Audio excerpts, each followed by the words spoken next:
ازيكم يا شباب، عاملين ايه الاخبار؟ يا رب تكونوا بخير. النهارده هنشرح لكم ازاي تحل الاسئله بتاعت اصدار 4.4. بس متنساش قبل ما نبدا تعمل لايك واشتراك في القناه. ويلا بينا نبدا.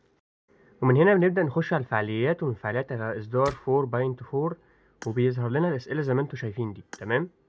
اول سؤال اجابته رقم الف. تمام. وتاني سؤال اجابته رقم د. تمام.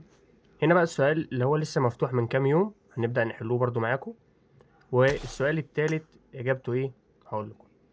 طيب إجابة السؤال التالت هي رقم تلاتة. تمام، اللي هي رقم ج. تمام، بس أنا هعمل معاكم دلوقتي خطوة إن أنا هجاوب غلط وهختار رقم مثلا اتنين، وهقول لكم ساعات في ناس بتيجي تختار وما بتعرفش تختار تاني بعديها. تمام. فأنا دلوقتي هختار رقم اتنين وهقول لكم إيه اللي هيحصل معايا. تمام، نبدأ نخش على السؤال وهختار رقم اتنين وأتك إرسال. ثواني. طبعًا هنا الإجابة دي غلط، وعشان أعرف أحل تاني لازم أعمل مشاركة للسؤال، أتّك على كلمة مشاركة السؤال وأطلع وأخش تاني، فالسؤال هيظهر تاني. هنا بقى نختار رقم ج ونتّك إرسال، ودي كانت الإجابة الصحيحة. تمام كده؟ ده كده بالنسبة لل3 أسئلة، وإحنا خلاص كده قفّلنا ال3 أسئلة. تمام، ودي الجوايز اللي أنت بتحصلها من 3 أسئلة. طيب في نقطة هنا المفروض نجمّعوها عشان ناخدوا ال30 عملة بتاعة طريق الجايزة. دي بتاخدها عن طريق إن أنت تلعب 3 مباريات. أنا فاضل لي مباراة وأقدر آخد النقطة دي وآخد ال30 عملة دي. تمام.